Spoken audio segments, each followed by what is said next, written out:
we have seen a lot of changes to college football over the last several years, right? With the introduction of the college football playoff, the NIL deals, and we have added a second transfer portal period. You have 2 times that are open. Well, of Mississippi State lore, Coach Dan Mullen took us to the Orange Bowl with Dak Prescott and kind of led us to some of our best seasons, is now the head coach at UNLV. He was on a mic this week and said he believes there should only be 1 transfer portal period.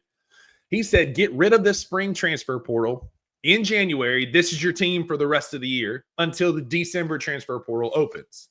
So can I ask you, is it real or counterfeit that there should be 2 transfer portal periods?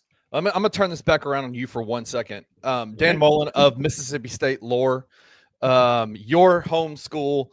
How does it feel? Is it weird to you to know that the guy who got fired for not recruiting is now wanting less recruiting to happen? That's honestly on brand for Dan Mullen. Like when he was in Starkville, he recruited his tail off, man. He was constantly on the road, did a great job, got in some great talent for us. NFL, legends or current stars of Chris Jones and Fletcher Cox and Montez Sweat, and got all these dudes. Then he goes to Florida and he's like, I'm just going to wear cool Jordan shoes and stand on the sideline. Like anything else, that is the ultimate, like, not my job, right? He ain't doing anything.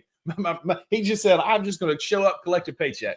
And now he is bitching and moaning about a transfer portal. It is a wild, wild time. So basically with the transfer portal, the spring transfer portal open in April. I think it's open for 9 days in April. The theory behind it is the teams come back in the spring. So January, February, March, they get their spring practices in. And then the depth charts start to come out. The teams start to kind of realize like what their roster is going to look like. And it gives the players the option, the ability to kind of control their own destiny instead of being stuck on a roster 7th on the depth chart, whatever. They have an opportunity to potentially go down a level or move over to another spot. The Memphis Tigers got hit by that with Xavier Hill. They're only returning offensive lineman this coming year. Came from LSU, transferred over, played for Memphis for a couple of years, came out of the spring practice, and Colorado came and calling. Deion Sanders said, hey, bro, I got $4 million for you. Come on over here. So he left and went in the transfer portal. Sure. It also gives coaches the chance, and I think the quiet part out loud is it gives coaches a chance to let go of some guys that they know aren't going to play and open up roster spots, right? And potentially go and fill some needs coming out of the spring practices. I understand I understand what Dan Mullen is saying. Yeah. My big issue. So do I think that the spring transfer portal is that real or counterfeit? Should it be closed?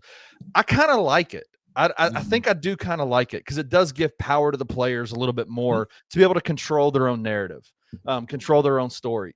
My big issue is the December portal, the winter portal. The dates are weird. It's in the middle of the season. I mean, it's at the very end of the season. The college football playoffs haven't even started yet, and they're in the and the transfer portals are open. So to me, that's weird. I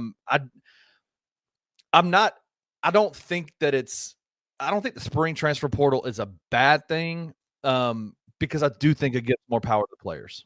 Yes. So I'm not going to yell at you and argue with you like I normally do with Drew. How about that? First one, we're going to agree. I think that we should do away with the December transfer portal. Yes. And add those 9 days to the spring transfer portal. So maybe extend that one, make it 15 to 18 days only in the spring, because at that point, like you said, you've gone through spring practice. You can see where I'm at on the depth chart. Is this going to be a good place for me to develop? Is this system something that I can develop and play in? And if not, I can see what else is out there. What's goofy is when you're in the middle of bowl prep, which I know bowl games don't matter. Like, keep your pitchforks away.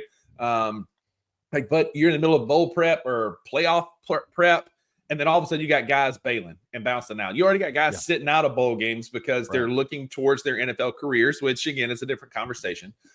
But the transfer portal being then is weird because the season is just ended. We've literally it starts around championship weekend when you got the SEC, Big Ten, ACC championships.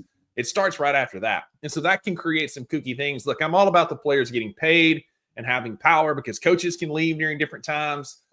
But there is designated free agency periods in professional sports when you can pick up and sign free agents. And I think we need to do that. And I think it needs to be in the spring after spring practice only. So I'm going to say that it's real that we should only have one, but it's counterfeit that they should do away with the spring. I think that's the one we should keep.